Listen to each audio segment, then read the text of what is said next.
다음은 최근 고유가로 제2의 중동붐 가능성이 커지고 있는 해외 건설 분야에 대해서 논의하겠습니다.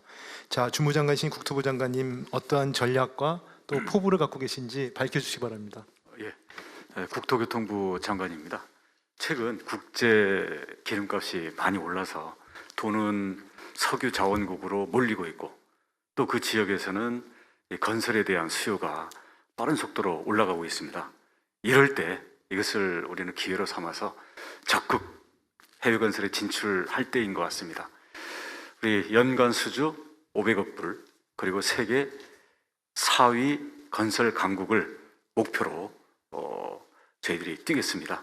이를 위해서 그동안 개별 기업들끼리 과당 경쟁하던 그런 경우도 있었는데요. 이제는 민간 기업들과 정부가 함께 한 팀으로 수주전을 펼치겠습니다. 그를 위한 이 첫 출정으로 11월 초 4일부터 9일까지 되겠습니다만은, 제가 국토교통부 장관이 단장이 되어서 한 30여 개의 크고 작은 기업들과 함께, 또 벤처기업들과 함께 사우디로 해외 수주 출장을 다녀오겠습니다. 사우디에는 5천억 불 이상의 규모를 지금 예정하고 있는 네옴 신도시 건설 등 큰 프로젝트들이 이제 막 발주되기 시작하고 있기 때문에 저희들이 이 바탕을 잘 깔도록 최선을 다하겠습니다. 네, 글로벌, 그러니까 국제 유가가 올라가면은 여러 굉장히 저희한테 좋지 않은 소식이긴 합니다만, 또 글로벌 인프라 투자와 또 밀접한 관련이 있어서 또 좋은 측면도 있다고 합니다. 그래서 이 자리에 지금 국토부 건설 정책국장이 나와 계신데요. 그 두 개의 어떤 관계, 이 부분의 함수 관계에 대해서 좀 설명을 좀 해주시면 괜찮겠습니다. 부탁드립니다. 네, 국토교통부 건설정책국장 김상훈입니다. 지금 말씀하신 것처럼 해외 건설 수주액과 유가는 유사한 흐름을 보이고 있습니다. 서로 얼마나 많은 연관이 있는지를 보여주는 상관계수가 있는데요. 0.84로서 상당히 높습니다. 유가가 오르면 인프라스트럭처 발주도 높아지고 타당성이 좀 떨어지던 가스전, 유전도 개발이 활성화됩니다. 저희가 이제 물 들어올 때 노조라는 말이 있는데요. 지금 유가가 오를 때가 해외로 나갈 때인 것 같습니다. 감사합니다. 네, 저희 국토교통 0.84면은 1이면은 사실 100% 그렇죠. 상관관계가 거의 100%라는 얘기인데, 이게 꼭 산유국에만 해당하는 겁니까? 아니면은 그냥 글로벌 이런 유가와 인프라 소위 시장의 관계를 지수로서 표현한 겁니까? 우선 이 유가랑 전체 건설 수주랑 그걸 잡은 건데, 개수 자체는. 근데 지금 석유가 많은 나라뿐만 아니라 가스는 물론이고, 아까 인도네시아처럼 니켈이 많은 나라, 자원 부국들이 우선은 요새 붐이고요. 또 하나는 우크라이나 전쟁을 비롯해서 전후 재건 사업이 있는 나라들도 큰 그런 이 건설 인프라에 대한 수요가 올라오고 있습니다. 우리 건설국장께서 지금 그 상관관계를 말씀을 주셨는데, 아무리 그렇게 인천 앞바다에 물이 들어와도 곱보가 없으면 못 마십니다. 그럼 전략이 필요한데요. 아까 우리 한수원 사장님께서도 말씀하셨습니다만은, 요즘은 가서 건설공사만 따로 이렇게 주는 게 아니라 패키지로 수주 경쟁을 붙입니다. 근데 한국이 괜찮습니다. 왜냐하면 지금 잘 나가고 있는 원전, 방산, 거기에다가 IT, 기타 등등 전 세계가 한국의 것을 부러워하는 이런 부분들을 묶어서 패키지로 제시하면 수주 경쟁력이 높아질 수 있습니다. 그래서 우리가 따로따로가 아니라 기업과 정부, 우리 여러 산업 분야가 한 팀이 되어서 우리 총력전을 펼쳐야 될 때라고 생각합니다. 그리고 그동안에도 보면 개별 해외 건설사들이 가서 열심히 했지 않습니까? 근데 보면 저가 수주도 있었고요. 우리끼리 너무 지나친 경쟁을 하다 보니까 수익성이 떨어져서 지금 대금을 못 받고 돈을 띄인 데들도 몇 개 있습니다. 이제는 그런 단순 수주를 중국이나 인도 등 이런 저임금 국가들하고 경쟁할 게 아니고 설계라든지 기획, 또는 PM이라고 프로젝트 관리 이런 부분들 부가가치가 높은 데를 집중 공략해서 수익성을 저희가 올릴 때라고 봅니다. 근데 그러려면 단순히 공사만 따는 게 아니라 금융 지원 내지는 투자도 같이 들어오라고 요구하는 경우들이 많습니다. 그러다 보니까 우리 경제부총리님께서 이 해외 건설에 대한 이 패키지 금융 지원과 투자에 대해서도 적극적인 관심을 가져주셔야 되고요.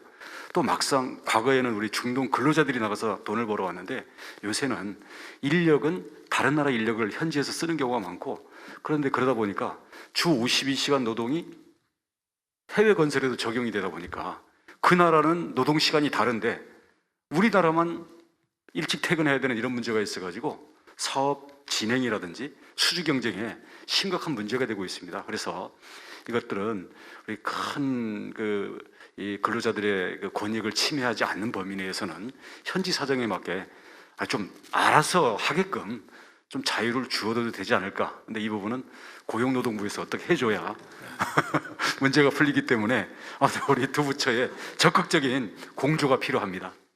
고용부 장관님께서 좀 좋은 아이디어가 있으면은 근로자들의 건강권 이런 거를 좀 보장하는 범위에서 좀 제대로 사업할 수 있게 한번 좀 우선 기재부 우선 금융 지원 먼저 좀. 국토부 장관께서 제 눈을 보면서 절절하게 돈 달라고 그랬습니다. 수주 잘해올 테니까 금융 지원해 달라고 그랬는데, 예, 저도 현장에서 그 말씀 굉장히 많이 듣고 있습니다. 요즘은 수주 경쟁력이 곧 금융을 얼마나 안정적으로 제대로 경쟁력 있는 자금으로 패키지를 가져오느냐, 여기에 따라서 수주 경쟁력이 결정된다, 이런 이야기를 많이 듣고 있습니다. 그래서 이 소위 말하는 오일머니, 이 좋은 우리가 이 기술 가지고 해외에서 수주를 해와야 되는데 이게 우리 금융 프로그램이 뒷받침되지 않아서 이 수주 기회를 놓치면 안 된다, 이런 생각입니다. 그래서 우선은 우리 수출입은행 등 국책은행이 중심이 돼서 그런 안정적인 그 경쟁력 있는 금융 확보를 위해서 적극적으로 뒷받침하도록 그렇게 하겠습니다. 그리고 이제 개도국에는 또 우리 개발협력기금, 우리 EDCF를 활용해서 지원해주는 프로그램이 있는데 이런 것도 같이 연계함으로써 그들의 복합 개발 수주를 할 수 있는 그런 경쟁력 뒷받침하는 것도 굉장히 중요하고, 그 다음에 민간의 인프라 금융투자 촉진하는 데는 또 곳곳에 관련 이 규정이나 국내 규제들 등등 걸림돌이 있는데 이런 부분도 대대적으로 개선해서 적극적으로 뒷받침해 드릴 테니까 많이 좀 제대로 수주해 오십시오. 그래서 경제 좀 살려주십시오. 금융은 됐고 이제 노동이 국토부 장관께서 말씀하신 대로 해외 우리 건설업체들이 우리나라 근로시간 제도에 적용을 받다 보니까 현지와의 협업이라든가 기후에 유연한 대응에 문제가 있는 것으로 알고 있습니다. 그래서 52시간제의 예외로서 그 특별한 사유가 있으면 특별 연장 근로를 할 수 있게 돼 있는데 현재 90일에서 180일로 대폭 확대하도록 하겠습니다. 물론 이 과정에서 대통령께서 늘 강조하셨지만 노동자들의 건강이 훼손되지 않도록 그 보호 조치가 꼼꼼히 챙겨지도록 할 거고요. 우리 장관님께서도 노동자들 권익이 침해하지 않도록 적극 노력해 주시기 바랍니다. 예, 당연히 근로자들의 처우 개선 저희들이 유념하면서 하도록 하겠습니다. 해외 분야는 이렇게 지금 뜨거워지고 있는데 반면에 국내 건설 산업과 부동산 시장은 조금 이제 추위를 타기 시작했습니다. 그러다 보니까 이 실수요자들까지도 상당히 이제 어려움을 겪고 있는데요. 우리 해외 건설을 우리 안방에서도 전체 분위기를 좀 뒷받침해야 되기 때문에 이 우리 부동산과 건설 산업을 책임진 국토교통부 입장에서도 이 자리에서 몇 가지를 저희들이 공유를 하고자 합니다. 우리 11월 중에 부동산 규제 지역을 추가 해지를 하겠습니다. 많은 지역이 기다리고 있고요. 또 중도금 대출 상한이 그동안 9억이었는데요. 그동안 이 집값이 오른 거에 비해서 너무 낮습니다. 그래서 12억 원으로 상향을 하고, 또 이제 새로운 집을 청약이 당첨됐는데도 옛날 집을 팔아야 되는 의무 기간이 6개월로 너무 작습니다. 요새 거래도 없는데, 그래서 이것을 한 2년 정도로 유예를 좀 해주고, 이렇게 해서 특히 실수요 중심으로, 그리고 이미 이 이사를 간다든지 이미 당첨이 됐다든지 해서 이걸 이동해 가야 되는 이런 수요가 거래 단절 때문에 위축되는 일이 없도록 저희들이 노력을 하겠는데, 이 부분은 역시 우리 금융위원회의 전적인 협조 없이는 이게 어려운 부분입니다. 그래서 우리 금융 당국과 저희들이 적극적인 공조를 필요로 하니까 많이 도와주시기 바랍니다. 네, 금융위원장입니다. 최근에 그 부동산 시장의 연착륙에 대해서 우려도 많고 정말 저는 이제 금융시장 안정을 위해서라도 굉장히 중요한 이슈라고 생각을 합니다.